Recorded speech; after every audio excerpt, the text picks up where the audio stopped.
We often hear Oscar speeches where actors thank the directors and praise them for their tireless work and endless kindness. As the history of cinema unfolds, you have forged your way. But what about the times where it wasn't all sunshine and rainbows behind the scenes?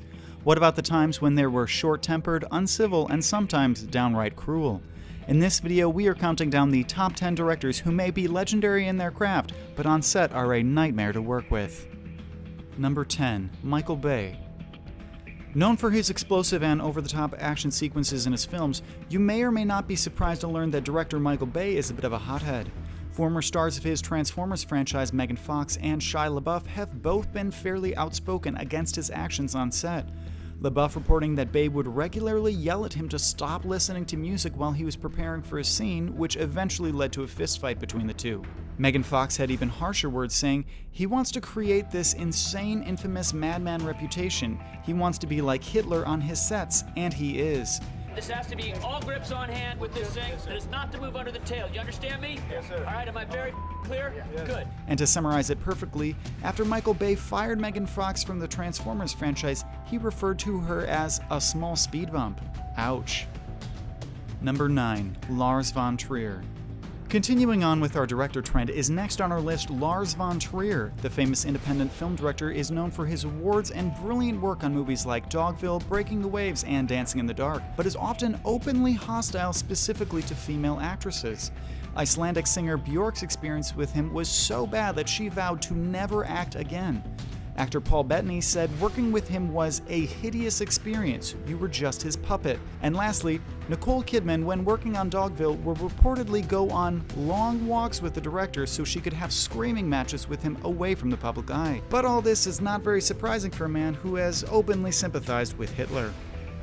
Number 8. Werner Herzog.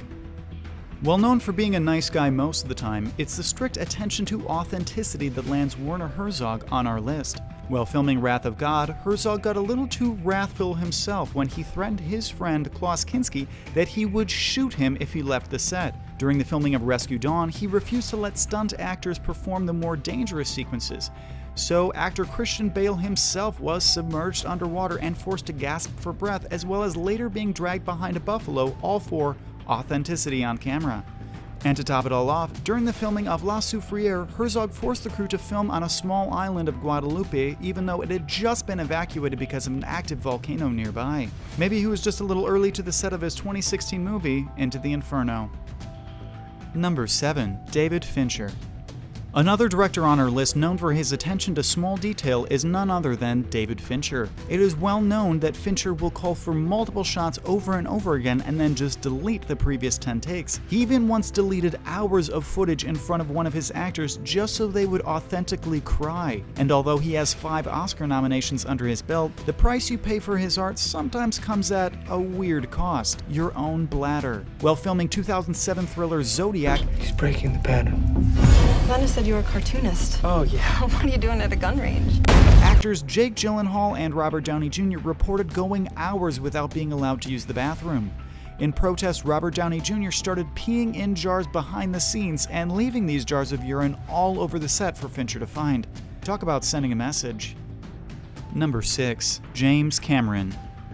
Few can compare to the visionary genius of a movie like Avatar. However, game-changing director James Cameron is no stranger to his nickname Iron Jim. There have been multiple instances of him ripping the camera from his crew to get the shot he wants, even if it puts his own life at risk, and he expects the same from his actors.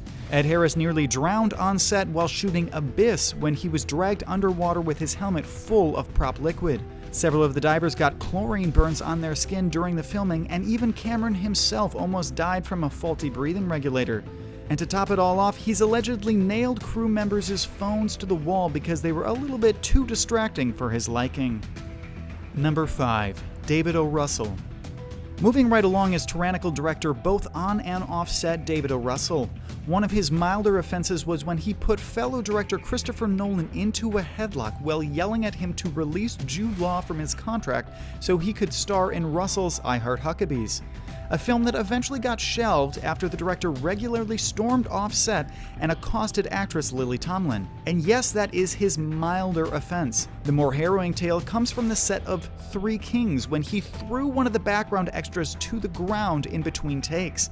Star George Clooney immediately confronted the director saying, "I told you if you're going to pick on someone, pick on me," to which Russell began hitting him in the head repeatedly, asking the actor to fight back. Instead of doing what he asked for, however, Clooney began strangling the director until producers pulled them apart. Turns out, Clooney isn't just a smooth-talking casino robber after all. Number 4. Francis Ford Coppola. With the Godfather saga under his belt in the 1970s, Francis Ford Coppola quickly became one of the most sought-after directors in the business. However, that fame and fortune clearly got to his head when he started working on the 1979 classic Apocalypse Now. I love the smell of napalm in the morning. It smells like victory. Set during the Vietnam War, this was supposed to be one of Coppola's masterpieces in both writing and directing. However, 1 week into shooting, he hated lead actor Harvey Keitel so much that he fired him and flew in Martin Sheen to fill in at the last second. From there, he began making up pieces of the script as filming went along until he threw out the whole thing entirely and pretty much began improvising day to day. As if this weren't enough to annoy the cast and crew, the movie also took 7 months longer to film than anticipated and cost an extra $15 million over budget. Calculated for inflation, today that would cost almost $53 million in overtime, all to claim that no one else understood his vision. All this is said to have led to Martin Sheen's very early heart attack while filming. So it might be fair to say that working with Coppola is like working through an actual apocalypse. Number 3. Michael Cimino. Perhaps a lesser-known name to some of the more casual film buffs out there, but trust us when we say Michael Cimino has earned his place on this roster. Well, he may have received critical acclaim for his 1978 war epic The Deer Hunter. Go ahead, shoot! You shoot, Nicky! It came at a pricey cost when he spent over double their initial budget to finish the film the way he wanted. As if that weren't enough, on his next film, Heaven's Gate, his spending spree was even worse. The overall cost actually sent his movie's production and distribution company into bankruptcy.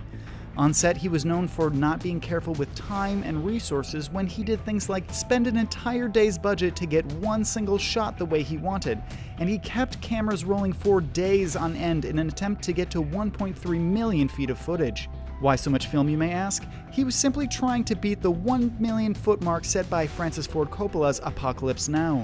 You know what they say, great nightmare minds think alike. Number 2. Stanley Kubrick. Perhaps one of the most well-known names on our list of iconic cinema directors is Stanley Kubrick. Known for his groundbreaking movies like 2001: Space Odyssey, A Clockwork Orange, The Shining, Full Metal Jacket, and Eyes Wide Shut, the perfectionism behind these movies came at a cost. 16-hour days, numerous takes, and huge amounts of stress were common when working on any of these classics. Actress Shelley Duvall claimed while filming The Shining, he treated her so badly that she was ill for a large portion of shooting, and her hair even began falling out.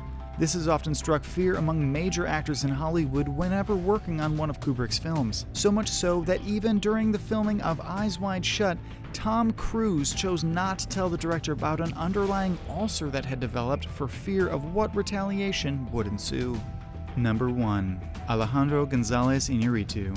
This Mexican director won outstanding critical acclaim when he released The Revenant into theaters, but behind the scenes, many remarked the set to be a living hell. Shot mostly in the backwoods of Canada, this director not only demanded almost no use of CGI, something that has become uncommon in today's day and age, but he also required his crew to capture everything on camera through only the use of natural light. Now, this may not sound that bad, but if you've ever watched behind-the-scenes footage of a film set, one of the first things you'll notice is the sheer brightness of a set from all the lights needed. On top of this, he wanted the movie to be shot realistically in winter, which required numerous days of filming in sub-zero temperatures. Many of the crew quit, saying it was one of the worst experiences of their life. When questioned about it, Inarritu was quoted saying, "I may have made some irresponsible decisions, but I'm glad I did, because I could have been really bad. Like when you climb Mount Everest and nobody dies, but we were so close." We think many people in the crew would have rather that this director made that climb alone. How do you think we did? Have a difficult director that we missed? Be sure to leave a comment about it below. To see one of our most recent videos, click here. We're posting new content all the time, so be sure to subscribe to our channel and ring the bell so you don't miss out on any more movie secrets.